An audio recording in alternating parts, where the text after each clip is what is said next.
Olá, tudo bem? Você aí e nós aqui para mais uma edição do Pense Comigo. Você nos prestigiando com a sua generosa audiência e nós agradecemos. Nesta edição, nós estamos aqui para conversar com a escritora Juliette Vasconcelos, a nossa convidada aqui à nossa frente, e aqui ao meu lado o influencer e jornalista Lucas Lorde. Lucas, tudo bem? Tá pronto? Tô pronto, Araújo, tudo bem? Boa tarde a todos. Boa tarde, Araújo. Boa tarde, Juliette. Agradeço pela sua presença. Boa tarde a toda a equipe técnica do Estúdio 48, Rodrigo, Vinícius. Estamos aí em mais um episódio do Pense Comigo. E sabe, Juliette, é mês das mulheres. Eu até falei para o Araújo, a gente tem que trazer uma mulher. Apoiado. Sim, daí na última semana de março a gente conseguiu trazer você aos 45 do segundo tempo. Aí eu fico honrada, né? Honrada pela lembrança e honrada, né, por representar aí as Sim. mulheres e espero voltar. Sim, força às mulheres. E além disso, não é só isso. Você é a primeira mulher do Pense Comigo aqui, a primeira mulher que a gente está entrevistando. Olha que maravilha, eu amei. Então, a sua presença aqui é uma homenagem ao mês de março, mês das mulheres, Sim, na luta das mulheres por igualdade, justiça social, liberdade, no combate aos preconceitos, né? Então, essa homenagem é sempre muito oportuna, bem-vinda e necessária. Eu agradeço de verdade, é muito bom, né? Até já me adiantando, né? Nós aqui que somos escritores de suspense, eu lembro que eu participei de uma roda de conversa e incluía, né, outros escritores até de nome no mercado, né, de editoras tradicionais. Eu era a única ali em começo de carreira. E alguém ali comentou, né, que foi muito difícil encontrar uma mulher da área de suspense para trazer. Então, até já soma isso, né? Não só representar as mulheres, mas também dentro daquilo que nós gostamos tanto, não é, Araújo? É. sim. Antes de prosseguir, eu queria acrescentar uma informação aqui do perfil da escritora Juliette Vasconcelos. Ela é pós-graduada em criminologia e é estudante de química. Então, eu gostaria de perguntar, começar a conversa, Juliette, quem é você? Onde você nasceu? Como é que você se movimentou entre a infância e a idade adulta? Quem é Juliette Vasconcelos?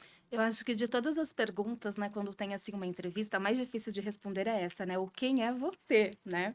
Mas vamos lá, né? Hoje eu tenho aí meus 35 anos, né? Eu sou natural de Itapeva, aqui pertinho de Sorocaba, né? Coisa de 2 horas e meia, 3 horas. Conhecem Itapeva? Eu Sim. conheço. Conhece? Então, é uma cidade assim razoavelmente pequena, né, digamos assim. Sempre gostei de ler, né? Eu lembro que quando eu tinha ali os meus 10 anos, quarta série, eu acho que era 10 anos, né? 9, 10 anos. Eu lembro que eu tinha um caderninho que uma professora me deu, da quarta série, e nesse caderninho eu escrevia as minhas histórias. E essa professora, né, a professora Vanusa, ela foi, assim, uma pessoa, assim, que super me apoiava, né, nessa questão ali do ler e do escrever. Eu lembro que eu comecei, né, esse amor pela leitura, pelas obras de Monteiro Lobato, né? Comecei ali pelo Sítio do Pica-Pau Amarelo, e foi o que, né? Tanto que eu escrevia muita história em cima ali das aventuras, né? Da Narizinho, do Pedrinho, e eu amava. E antes de voltar lá para trás, assim, né? Até quando eu lancei o meu primeiro livro, em 2017, eu falei sobre essa professora, porque ao longo dos anos, né, da minha vida, eu procurava por essa professora nas redes sociais, porque ela marcou a minha vida de uma tal forma, né, porque embora eu tivesse familiares ali que liam bastante, que incentivavam bastante, essa professora, ela foi um marco para mim, ela foi, assim, a maior.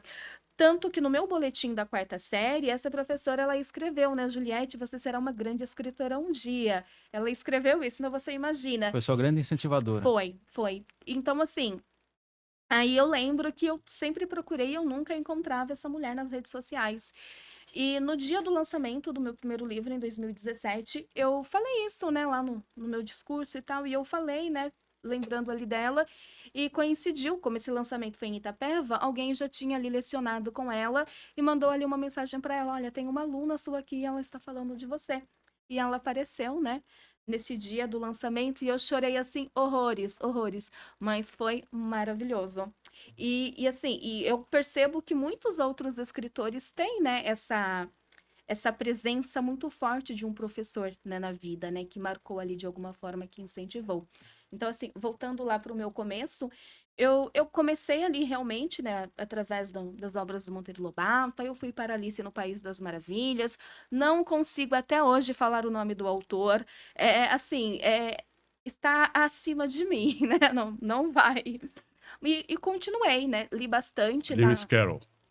Aí, ó. Como que é? Liu? Hã? Lewis Carroll. Lewis Pois é, Carroll, eu não né? vou tentar, porque eu não quero passar difícil mesmo. vergonha. É difícil. E eu lembro que na minha adolescência, na minha pré-adolescência, coisa de 12, 13 anos, eu já tinha lido, assim, muitos clássicos mesmo, e eu adorava. E eu percebi, assim, que muita gente não gostava, né? Ainda mais de leitura de livros clássicos, e eu adorava. Nossa! E aí é até muito gostoso, porque eu já comentei, né, que esse final de semana eu estive no Rio, né, para uma atividade de escrita, e nós ficamos numa chácara, né, chamada Moreninha, lá na ilha de Paquetá, que foi onde ocorreram ali as gravações, né, das novelas, né, a Moreninha, das 3 adaptações que teve foi ali. E assim, e foi muito legal, porque por conta disso, agora eu voltei a ler. Eu já baixei lá o livro, porque eu precisava ler a Moreninha. E é muito gostoso, porque, poxa vida, faz mais de 20 anos, né, que eu fiz essa leitura. Então, assim, eu era movida aos clássicos, eu era realmente encantada. Pouquíssimos livros que eu li na época, eu posso dizer ali que não gostei. E eu lembro também que eu estava no 6º ano, eu cheguei a ser mandada para a diretoria. Foi a única vez que eu fui mandada para a diretoria. Porque ao invés de estar fazendo a lição, eu estava lendo. Eu não me recordo qual era o livro, mas isso aconteceu. Aí já na minha idade, né, em período de faculdade, né, eu entrei na faculdade, eu tinha meus 19, 20 anos. Já na faculdade, né, minha primeira formação é de turismo, que é assim uma paixão para mim, né, amo. E aí eu lembro que quando eu comecei a faculdade, eu escrevia bastante, mas eu escrevia muito conteúdo voltado à minha área de turismo, conteúdo voltado à área de educação, e eu amava. E eu tinha muito isso, nossa, eu quero publicar um livro, eu quero ser escritora, mas eu imaginava, né, eu realmente acreditava que se em algum momento eu viesse a publicar, seria algo mais técnico, né, algo de caráter assim mais didático realmente, não ficção. Não passava na minha cabeça até aquele momento, né, publicar uma ficção. E após ali o término da faculdade, eu terminei a faculdade, eu continuei escrevendo, né, continuei produzindo bastante não ficção. E aí, aos meus 23 anos, na minha primeira gestação, eu acabei, né, comecei a ter esse interesse aí em escrever, porque eu engravidei, né, meu primeiro filho hoje tem 12 anos, né, meu filho mais velho. Eu engravidei e a minha vida toda, boa parte da adolescência ali até essa fase adulta, digamos assim, eu consumia muito conteúdo de suspense, criminal, eu adorava, adorava. Fossem livros, fossem filmes, fossem documentários, eu realmente gostava bastante, eu achava assim muito interessante. E eu acredito que por conta daquilo que eu consumia, né, e por conta do medo, né, mãe de primeira viagem, aquele medo de perder, né, que eu acho que muita mãe tem. Eu acho que uma coisa somada à outra, eu tinha muitos pesadelos, muitos pesadelos. Eu sonhava que alguém me perseguia, que alguém tentava tirar o meu filho da minha barriga. E aí eu lembro que nessa primeira gestação, né, eu comentava com algumas pessoas próximas, né, eu vejo tantas histórias, assim, de psicopatas mas eu ainda não vi nenhum que mata mulheres grávidas, né, seria legal. E eu ouvi algo como, nossa, mas que ideia tonta mesmo, né, que negócio nada a ver, né, nada a ver. Ok. Passou, tive meu primeiro filho. Aí na minha segunda gestação, que foi coisa assim de 1 ano depois, né, na minha segunda gestação, aqueles pesadelos voltaram. Só que junto dos pesadelos, né, você é escritor, né, você também já escreveu, você sabe como que é a história se formando na tua cabeça, né? De repente ali você tem muitas cenas, né, muitas coisas acontecendo. Então, enquanto eu gestava meu filho, eu também ia criando. Ia criando, e quando ele nasceu, eu já tinha na minha cabeça a história completa, com começo, meio e fim. Então, o gosto pela literatura, da forma como você contou, vem desde a infância. Sim. Você era uma leitora voraz. Fui. Primeira pergunta é, na infância, quando alguém lê muito, ele se diferencia da grande maioria que lê pouco ou até não lê. Você era vista assim e você recebia estímulo ou crítica? Críticas, muitas críticas. Era nerd, era CDF, no mau sentido da palavra, né? Que vocês vão lembrar o que era. Era bem complicado essa parte. Ou Era seja, aquela. era mais desestímulo do que incentivo. Não tinha aquela Total. motivação de continuar. Não, total. Era Porque as assim. pessoas vê alguém que lê assim muito, o nerd, Exatamente. é o cara, é o excluído, né? Sempre fala essas coisas. Exatamente, né? Até a oitava série, né? Que na época não existia, não era, né? Não era até o nono ano, né? Era até a oitava Até a série. oitava. Isso. Aí até a oitava série eu era, assim, uma ótima aluna, né? Eu era bem aplicada mesmo, lia bastante, mas eu tinha aí esse rótulo, né? De, CDF, a nerd e tal. Então, tipo, tinha, assim, pouquíssimos amigos, né? Pouquíssimos mesmo. Então, era bem desestimulante. O que eu percebo que é diferente de hoje. Hoje, os nerds, né? Essa geração de nerds são... É uma garotada bonita, é uma garotada, assim, popular, é uma garotada, assim, que... super saradinha e tal, era totalmente diferente da nossa época. Na nossa época, o ser Sim. nerd era algo ofensivo. Era a Era algo menina ruim, né? esquisita. Tipo, era aquela menina esquisita que não fazia amigos. E hoje é diferente, ainda bem. Tipo, hoje os o nerds são pop. Exato, é outra coisa. E o suspense, uma área que te capturou no sentido literário, como você estava contando, ele já pintava nessa época da infância, ou seja, você já sentia essa tendência para gostar do suspense nas histórias que você já lia na infância, ou o suspense aconteceu, como você descreveu, a partir da primeira gravidez, com a segunda, ou então eram essas situações da idade adulta que te levaram ao suspense? Ou você já sentia isso desde a adolescência, quando você lia muito? Na infância, eu não tinha nenhum estímulo desse tipo, nem gostava, né? Só a ideia de ver alguma coisa ali de terror, alguma coisa nesse sentido já me afastava. Eu acho que foi ali no final da adolescência mesmo, né, que eu comecei ali a me interessar, né, por investigação, né, por histórias assim criminais e tal. Mas não foi na infância, não.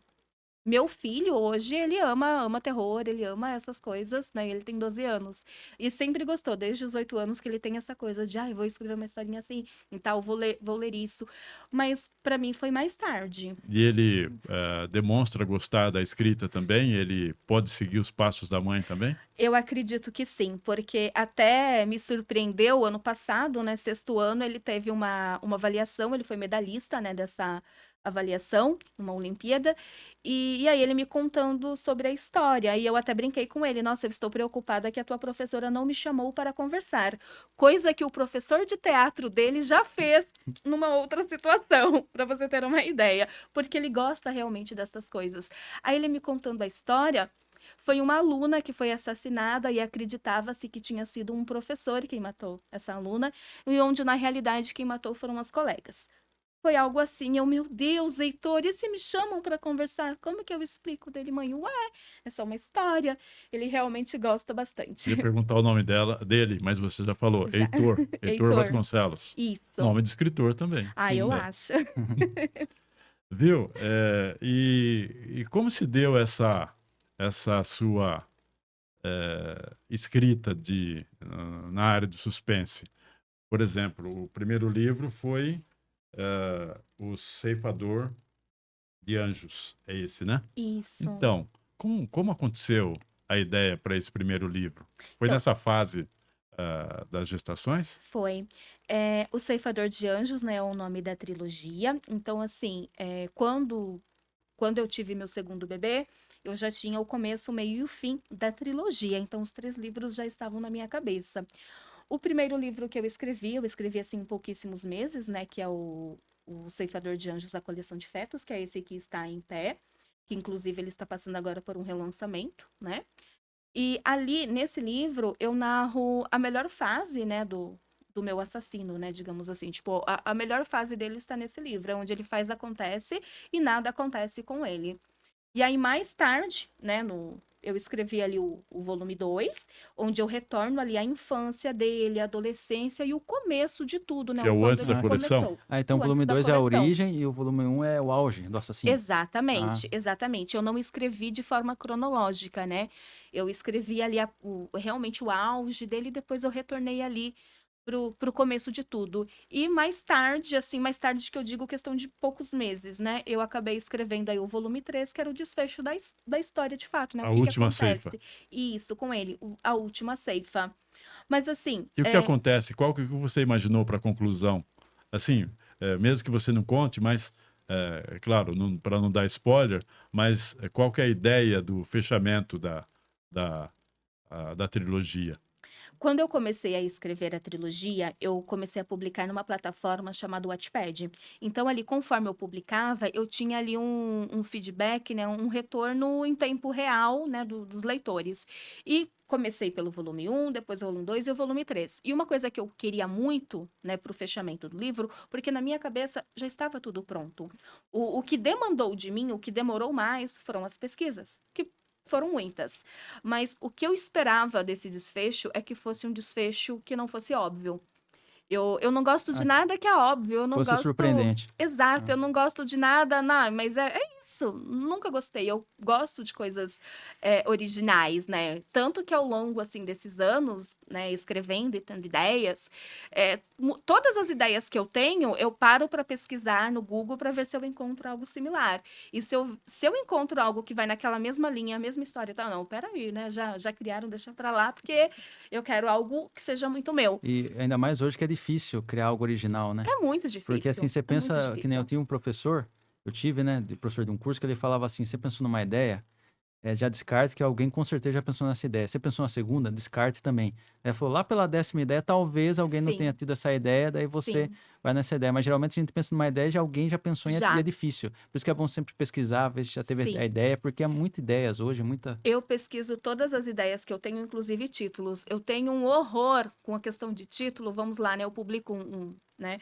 Eu trabalho, né, hoje com prestação de serviços editoriais, né? Trabalho para uma editora e já faz muitos anos que eu estou, né, trabalhando com isso. Então, tem coisas que você pega e eu trabalho muito com os meus autores, é essa questão, gente, esse título é um tiro no teu pé, não tá legal.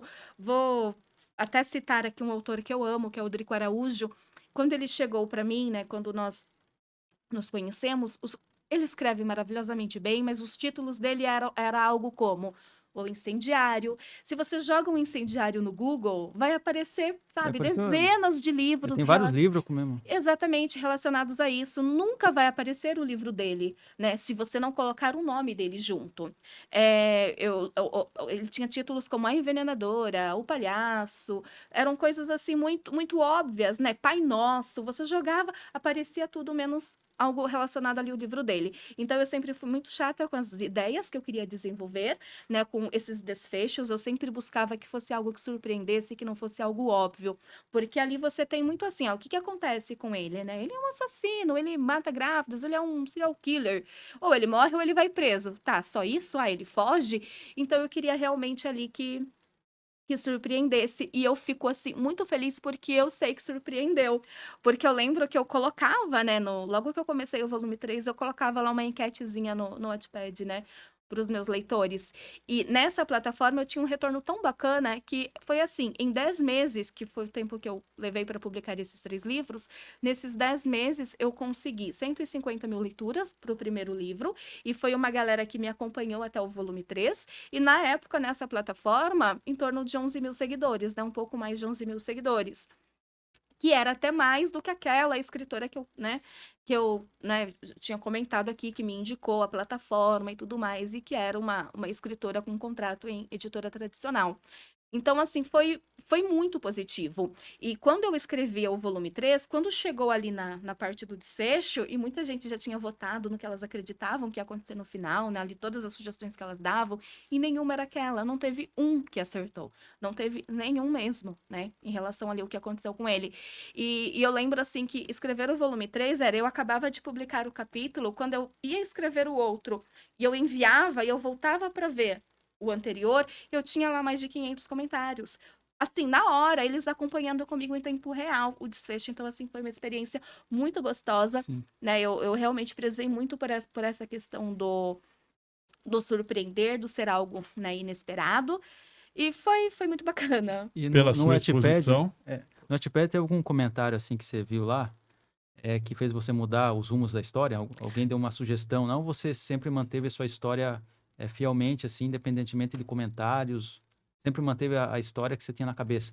Eu sou muito fiel à história, porque a história ela precisa fazer sentido, né? Sim, Então não dá para eu me apegar àquilo que eu gostaria ou àquilo que o meu leitor ou a minha leitora gostaria, porque foge, né, do propósito. Então tem assim, tem personagens mesmo que todo mundo não mata, faz isso, ela só que fugia daquilo, né? Fugia da personalidade do sim, personagem, então não tinha como. Eu sempre fui muito fiel. O que aconteceu na plataforma do Wattpad é aquela. Posso até dizer que eram meus leitores críticos, que eram aqueles apontamentos assim: você deixou passar isso, você esqueceu isso. Por exemplo, um que eu adoro. Eu nunca vou esquecer dessa leitora, Neila. Neila, eu amo. E tem me acompanhado, né, até hoje, né? Há quase 10 anos. Ela apontou uma coisa ali que foi. Nossa, né? Eu não acredito que eu deixei isso passar. Que foi algo assim. O Vincent, né, que ele é ali o protagonista, né, ele é um serial killer, porque você acompanha a vida dele, então você vê os dois lados dele, ele, marido, né, biomédico, e ao mesmo tempo ele ali sanguinário, matando ali as mulheres grávidas, né, devido ali à mente deturpada, né, a forma como ele vê o mundo. E assim, e conforme ele mata, ele guarda e ele rotula ali, né, ele tem o nome da vítima e tudo mais. E tem uma morte, né? Uma mulher que ele mata que não estava grávida. Mas ela dizia que estava e ela entrou no radar dele e ele matou ela. Mas assim, não tinha feto, né? Se Ele é ela um não estava psicopata? grávida. Ele é um psicopata, né? Ele é um serial killer, né? Ele mata uhum, muitas mulheres, muitas mesmo. E quando alguém, né, que eu não vou dizer quem, né, porque seria aquele spoiler, né, quando alguém encontra essa coleção dele, né, que está lá tudo rotulado, acaba encontrando o feto, né, está lá o nome da pessoa que ele mata, que não tinha nenhum feto, porque ela não estava grávida.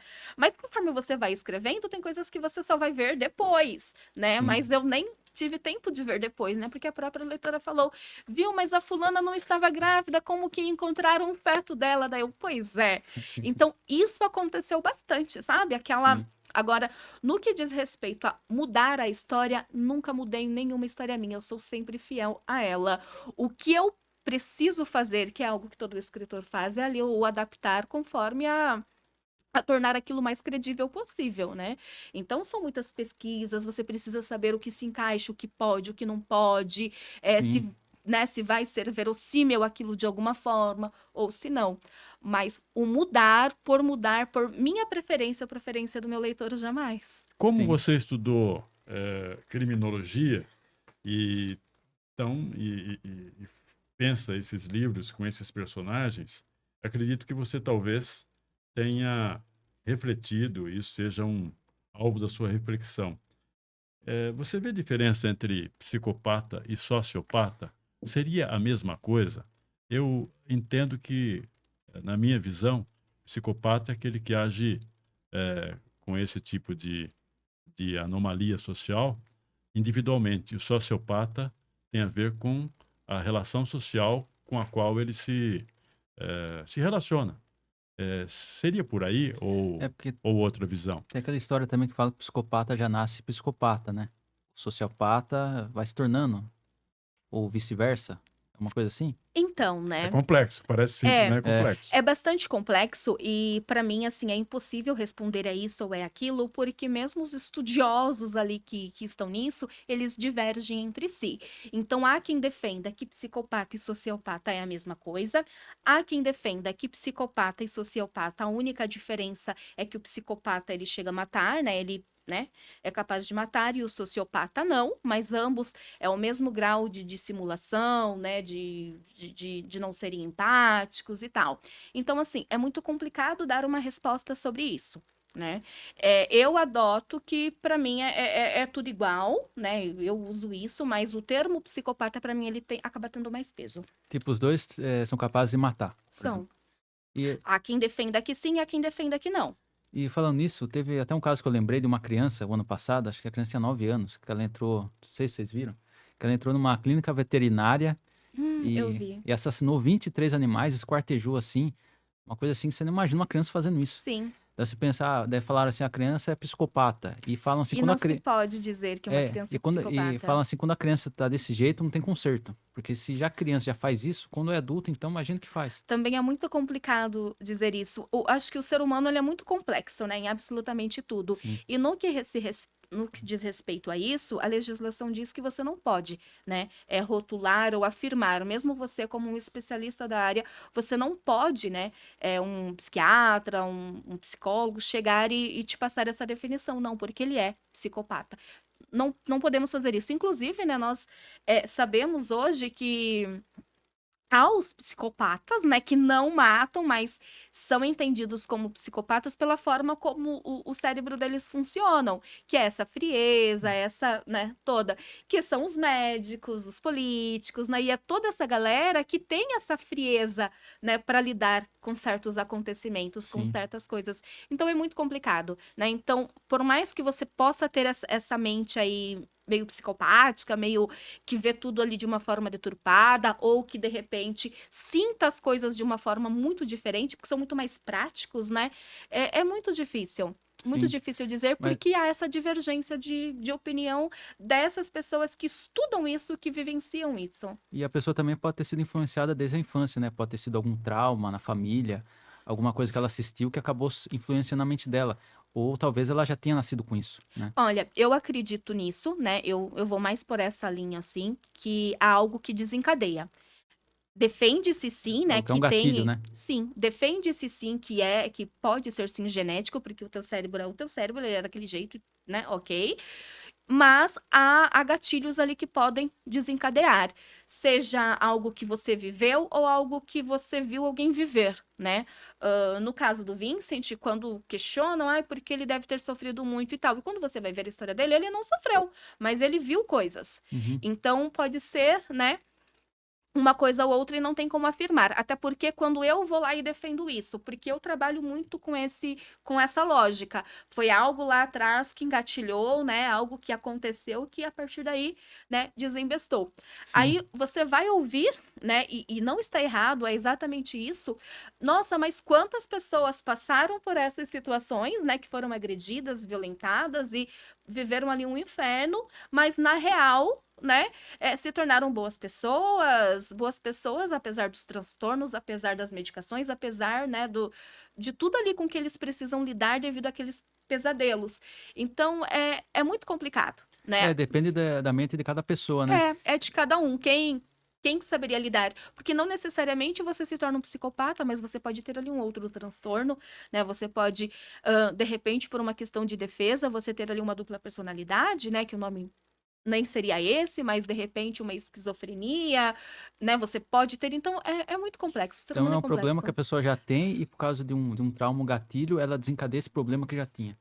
Pode ser É, isso, né? Não temos como defender que é só isso. sim, Porque, gente, falando assim por mim, eu não consigo acreditar que uma pessoa, por mais sã que ela seja, e assim, eu também não acredito que enquanto a gente é criança, né? Eu não acredito e nem é assim mesmo. A nossa mente não está formada, né? A nossa percepção de mundo não está formada, os nossos valores não estão formados. E para mim é muito absurdo pensar que eu vou lá viver toda uma situação horrível que a gente sabe, né? Pessoas aí que são abusadas ao longo de anos, que são totalmente negligenciadas, que são totalmente, né, violadas de todas as formas possíveis, elas consigam sair inteiras dali, né? Elas consigam. Entende? E a gente ouve muito uma coisa que o sonho do opressor é oprimir, né?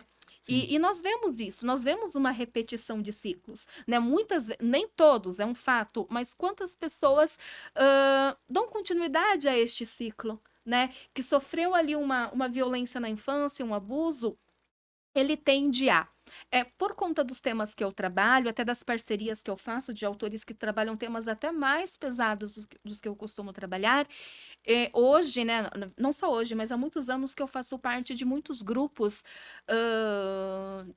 de pessoas que se intitulam psicopatas. Digo que se intitulam porque eu entendo que há quem é, de fato, e há quem vai na onda, que quer, que tá ali pela curiosidade, né? E tem gente que brinca com isso, Tem, com certeza tem, porque né? eu não vejo como alguém que se autodefine psicopata, se, ou ele é, de fato, psicopata, ou ele tá querendo brincar, que é uma brincadeira de mau gosto, né? É, Sim. brincadeira séria. Aí falar, eu sou psicopata, a pessoa já coloca medo nas pessoas. Mas tem bastante, mas é um grupo para isso, né? Eu tinha no meu WhatsApp contatos de pessoas que se diziam, né, pessoas que eu conheci ali. E aí você filtra. Mas são pessoas que vêm e que desabafam com você e que falam e que você fica, gente, será que isso é verdade? Porque é muito difícil de você acreditar, mas ao mesmo tempo a gente sabe que tem. Porque toda essa crueldade que nós vemos nos livros, que nós vemos na ficção, no mundo real existe e existe coisa assim muito pior. Isso que eu queria lembrar.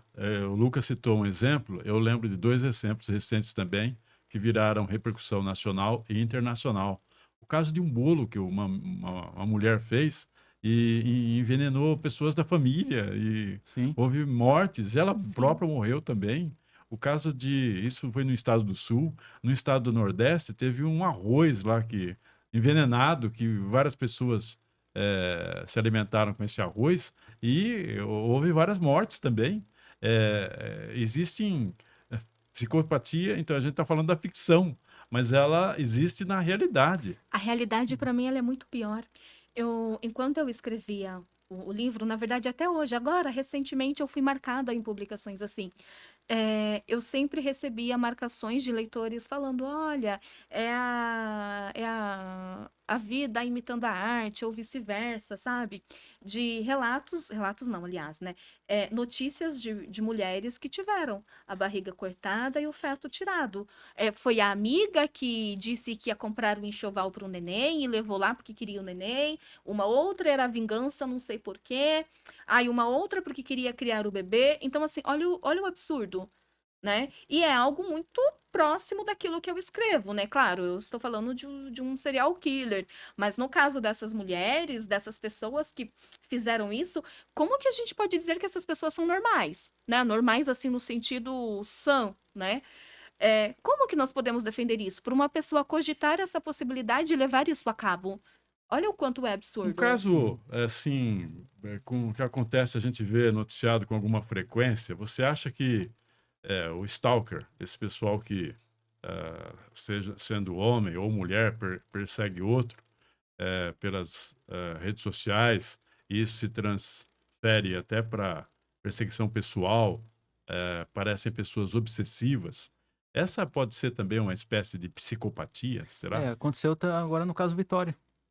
Que o cara acho que parecia stalkeava ela até cometer o assassinato.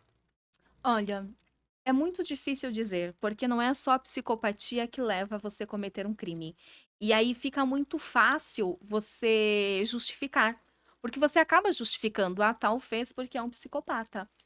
Não, às vezes foi Entende? um impulso. Exatamente, Às vezes foi uma porque assim, explosão, assim. é o como a pessoa é, né? E não Uhum. necessariamente ele teria que matar.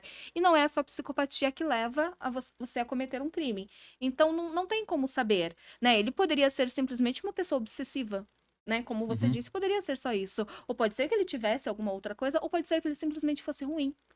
Entende? Então, assim, é muito difícil. Sem que eu fosse ali uma psiquiatra, que eu fosse uma pessoa, né, da área, se eu não tenho como acompanhar, se eu não tenho esse contato, se eu não acompanhei essa pessoa por um determinado tempo, eu não teria como opinar, né? Imagina eu hoje, né, nessa outra posição, assim, de escritora, mesmo, né, com essa especialização na área de criminologia. Então, é muito difícil, a gente não pode de forma alguma rotular. E eu lembro uma coisa. Aliás, né, a gente não pode tirar conclusões, né? A gente acha, né? A gente acha e especula muita coisa. E tem uma escritora que eu gosto de acompanhar, e ela também é criminóloga, que é a Ilana, né? A Ilana Casoy. E assistindo as entrevistas dela, ela falava uma coisa assim que eu achava muito interessante. Porque ela ficou frente a frente de muitos assassinos em série, né? Ela teve a oportunidade de entrevistar, né? Ou de acompanhar lá as investigações e depoimentos né, de psicopatas, assim, terríveis. E uma coisa que ela falava é que quando ela entrava, né, para conversar com essas pessoas, ela se desvestia ali de qualquer julgamento, que ela não estava ali para julgar, né? Ou você tem que realmente entender ali que é o outro, e esse outro, ele tem uma forma de ver as coisas totalmente diferente, uma forma de sentir, e por mais que nos doa, por mais difícil que seja, né? Porque é algo assim que vai totalmente contra aquilo que nós defendemos e, né, apoiaríamos, que é sair matando, assim, né? Enfim. Mas você precisa entender, né? Não é o aceitar, mas o entender que o outro, como a cabeça dele não está no seu controle. E você não é juiz, né? Você não é Deus. Você é só uma pessoa em frente a uma outra pessoa que tem uma forma de pensar e agir totalmente diferente da sua. Além dessa trilogia, você tem mais 2 títulos publicados que são Quando os Pássaros Pousam e Os Segredos de Origami. Também são nessa linha de suspense? Todos são. Segredos de Origami Guardados em Porcelana é um romance epistolar, né? Ele é uma história que é narrada através de cartas. É uma coautoria, né? Eu escrevi junto do escritor Drico Araújo, que tem uma série intitulada Psicopatas. E nessa troca de cartas, são 2 psicopatas ali, né? Trocando ali as suas confidências. Eles não só são psicopatas, como também são predadores sexuais. Ele, né, deu vida a Valentine, né? Que é uma psicopata americana. Perdão, uma psicopata inglesa. E eu dou vida ali ao Kiyoshi, que é um psicopata japonês. E foi um projeto, assim, maravilhoso. Nós levamos 7 anos, né, praticamente, para publicarmos esse livro, porque ao longo desses anos, né, tal qual a Valentine e o Kiyoshi, nós trocamos aí essas cartas e nós não combinávamos nada. Então, de acordo com o que a Valentine, né, confidenciava e contava o que estava acontecendo na vida dela, eu, né, correspondia àquilo e relatava o que estava acontecendo ali na vida do Kiyoshi. O único momento em que nós paramos, né, para decidir algo foi quando nós estávamos ali próximo do desfecho, né, que nós tínhamos uma quantidade de cartas que nós queríamos trocar. Então, e agora? Quem que vai ficar responsável pelo desfecho? Né? E aí foi inclusive o Drico que ficou. Então foi só naquilo que a gente precisou alinhar. No mais, cada carta que eu lia me surpreendia, porque nós não tínhamos um roteiro, né? Então não acontecia Ju, na minha próxima carta vai ser isso, isso, isso, isso, você vai fazer isso, isso, isso. Não tinha. Ele tinha ali toda a liberdade de me trazer as vivências da Val e eu tinha toda a liberdade de relatar ali as vivências do Foi Kiyoshi. uma experiência nova, né? Foi Escrever a 4 maravilhosa. mãos um Foi livro. maravilhosa. Foi, assim, uma experiência incrível. Acho que foi uma das melhores parcerias, assim, que eu, né, em termos de literatura, eu tive, porque ele escreve maravilhosamente, e uma coisa que eu sempre falei pra ele, né? Os meus personagens, eles são muito queridinhos, né? Eles têm um público, assim, bacana. Mas o que eu falo pro Drico cara, eu gosto mais da Valentine do que do Kiyoshi. Eu sou muito mais Team Valentine do que Kiyoshi, sabe? Eu ficava ali sabe? E isso é muito gostoso. E você sabe que na literatura existem outras parcerias famosas assim.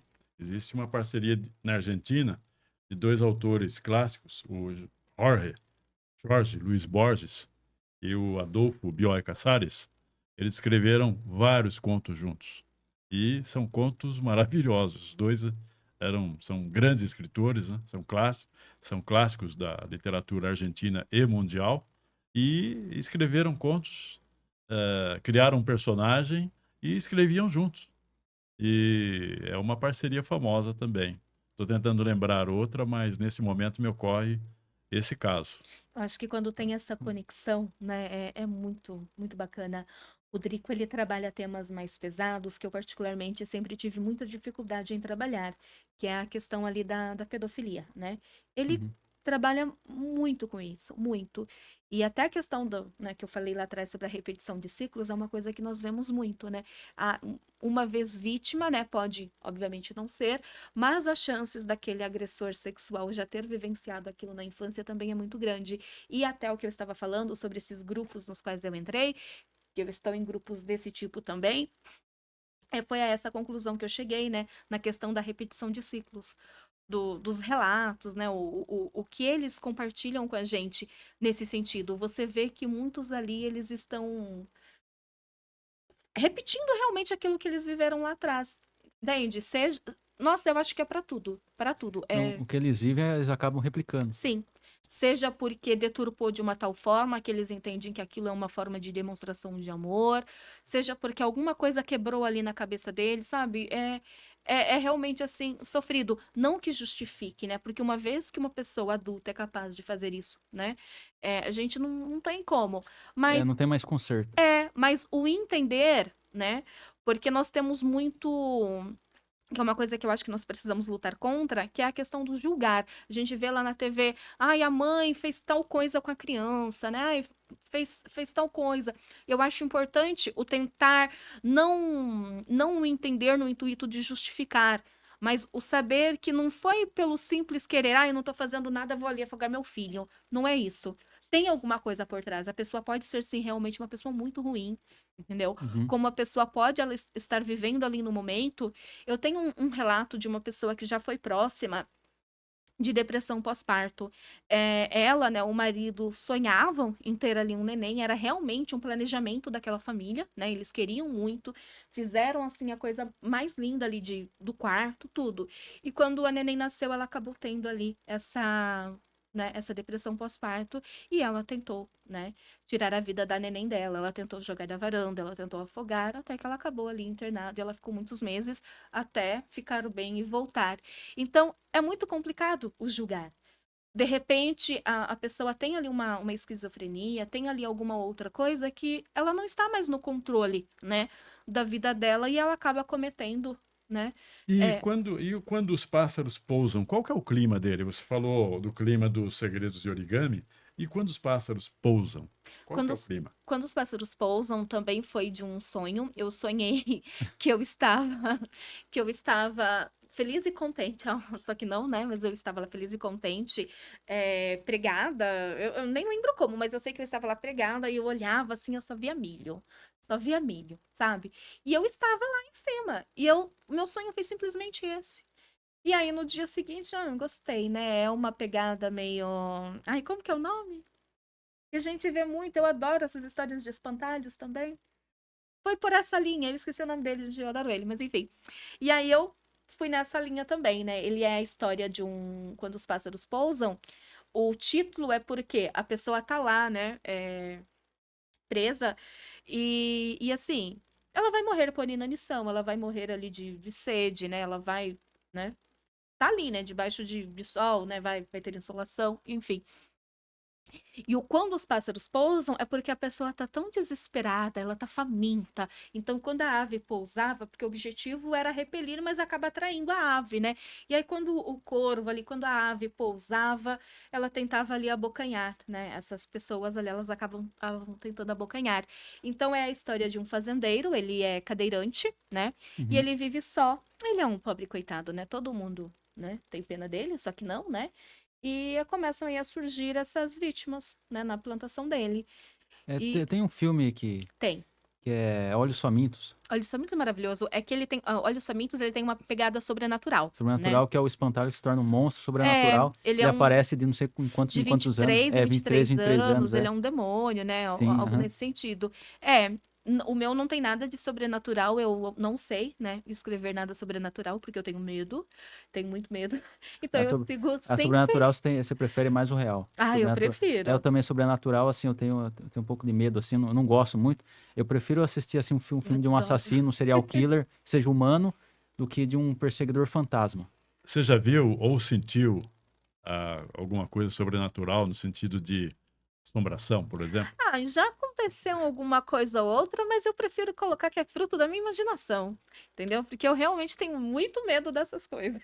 Então, Nesse caso, assim, seus sonhos, assim, foram tensos, mas teve um lado bom que ajudaram você a escrever os livros. olha, os meus sonhos nunca foram tensos. Porque assim, mesmo os que eu era perseguida e tal, é como se eu só estivesse ali assistindo, mas num ambiente Ah, então, controlado, não sei dizer. então no sonho você não se sentiu tensa. Não, Ah, entendi. não, entende? Eu sentia que algo ruim poderia acontecer, que eu não queria que acontecesse, mas eu não tinha esse medo, aquele desespero. É diferente de quando a gente tá dormindo e a gente sente que cai, né?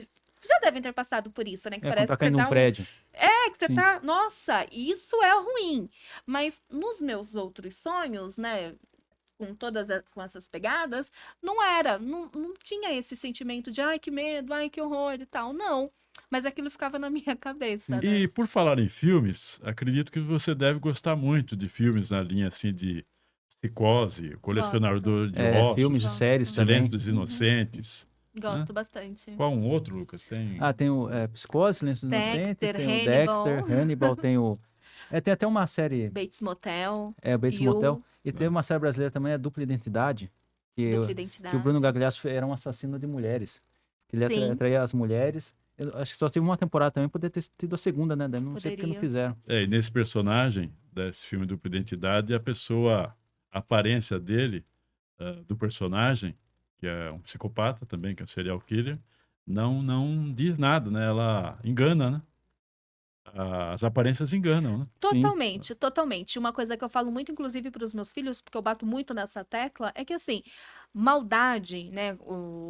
A gente fala maldade, mas às vezes é o como a pessoa é e não é uma maldade. Aqui pra gente é maldade, né? Mas esse prazer por fazer coisas ruins não está na testa da pessoa, Uhum. né? Então ela é uma pessoa normal. Ela é uma pessoa ali que está ali participando do nosso dia a dia. E quando ela quer algo, né? Ela quer cometer algo contra você, ela não vai te falar isso. Então, assim, se sou eu, né, uma pessoa assim, eu não vou chegar, Lucas, vamos ali comigo que eu quero te matar.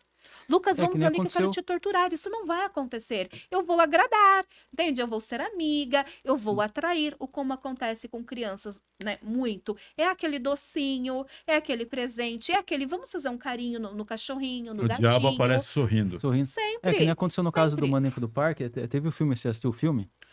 Do Eu Maníaco, acho que é filme ou série que fizeram. muitos anos atrás, a série. Então, teve acho que filme recente, que é com aquele ator Então, do não. Bacurau, eu esqueci o nome dele. Que faz Bacurau, sabe? Que fez Bacurau, eu esqueci o nome do Sei. ator. Então, Documentário, na o verdade. documentário, daí falaram assim que o Maníaco do Parque ele não era bonito, assim, não era atraente, né? Não tinha um padrão de beleza que era atraente. Só que assim, ele ia na conversa na conversa com as pessoas e ele atraía as mulheres assim que eram principalmente assim as que tinha baixa autoestima.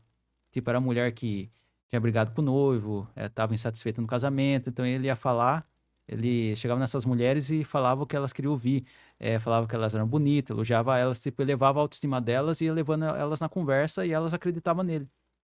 Então ele, assim, não tinha uma aparência de homem bonito, mas ele sabia levar pela lábia. Sim, E também porque, Dahmer também, né? sim, e também porque ele falava que era agenciador e que ia tirar foto. Então a menina, assim, já queria, tipo, que tinha um sonho de ser modelo, alguma coisa assim, já gostava, já se achava, assim, escolhida e já ia, assim, pra mata, pro parque lá que ele levava.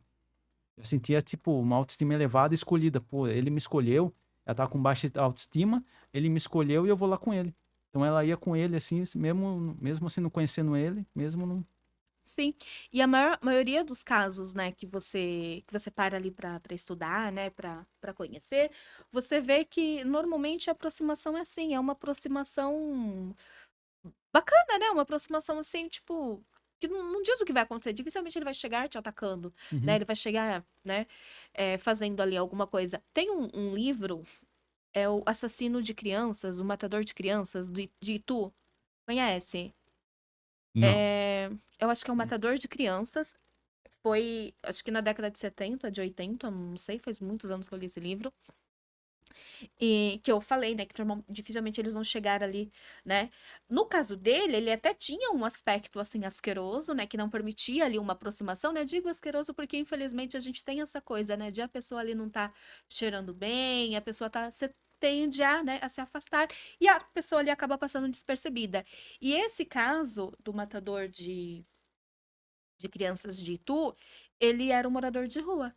Então, assim, nos anos de atuação dele, como ele fazia? Ele estava lá, era uma outra época, né? As pessoas, elas se davam mais liberdade, elas eram menos, né, receosas. Aí, como ele fazia? Ele, como morador de rua, ele entrava ali, ele ficava ali zanzando pelas ruas, ele via como que era a rotina das famílias.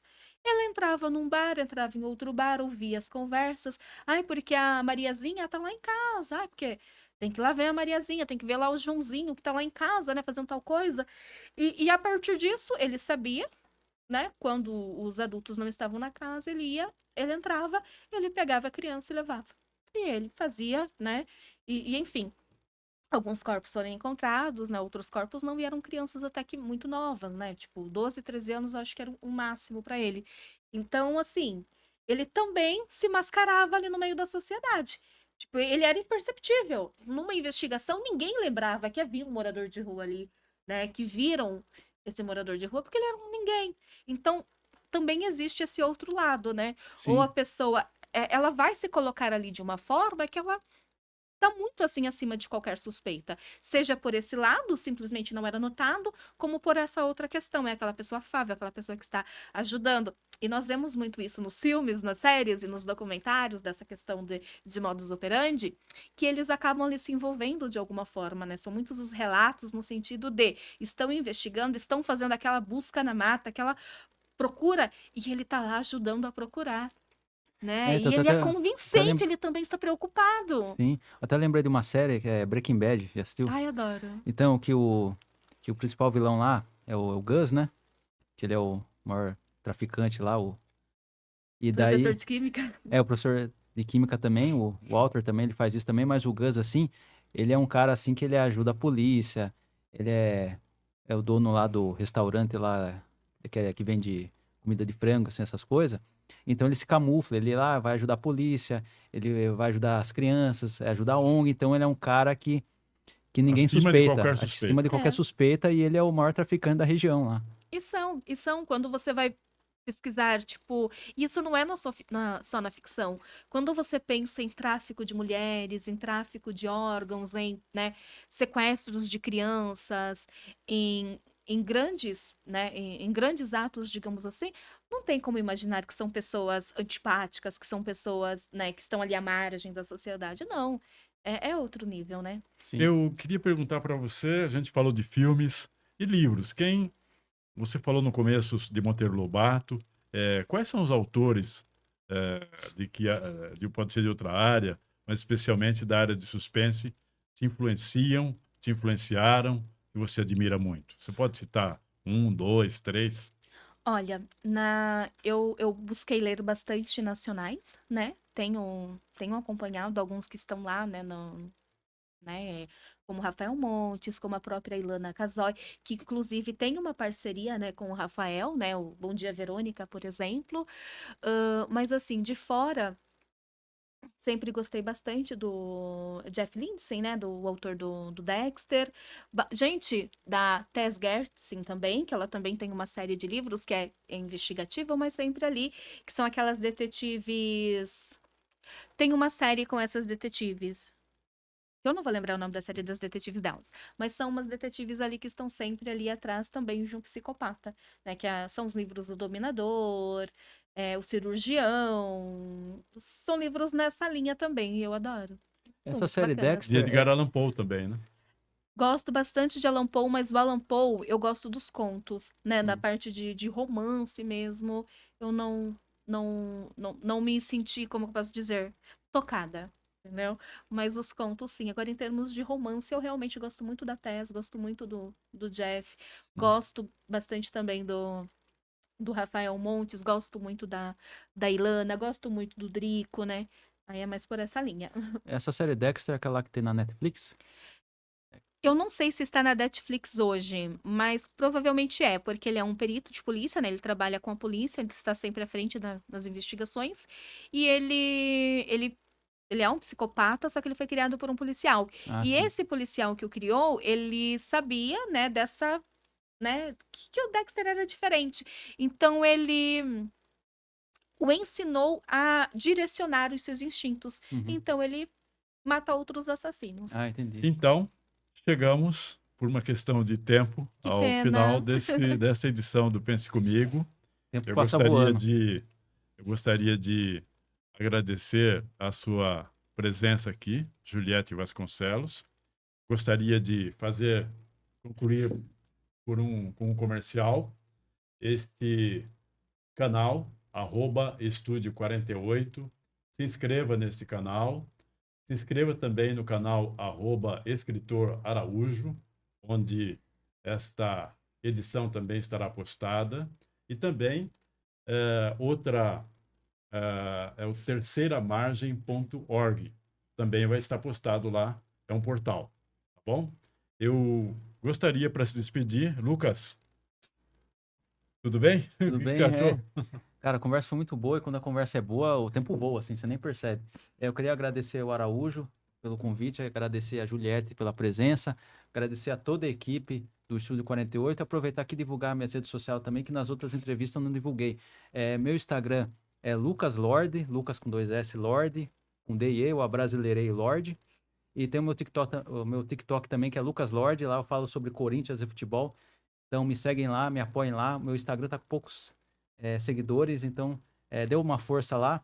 E queria agradecer aqui. Foi uma grande conversa. Muito obrigado.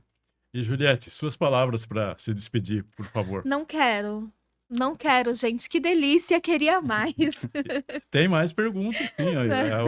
O assunto é interessante, muito Sim, interessante e sim. inesgotável, tá? Olha, Sim. muito obrigada, Araújo. Muito obrigado, Lucas, né? Muito obrigada aí a todos, né? Realmente, eu fiquei muito feliz com o convite, né? Honrada em saber que eu sou a primeira mulher, né? Que foi aí também para homenagear, né, as mulheres. Muito obrigada, foi realmente um prazer e eu realmente espero voltar e também, né, gostaria de convidá-los a conhecer um pouquinho mais do meu trabalho, né, através das minhas redes sociais. Aí é só pesquisar por escritora Juliette. Ou jogar ali no Google também, né? Um Juliette Vasconcelos, que vai aparecer também um material bem legal. Muito obrigada.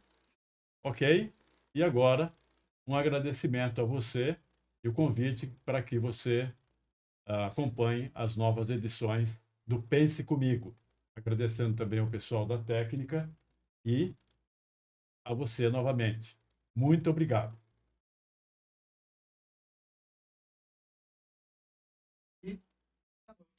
Ah, não.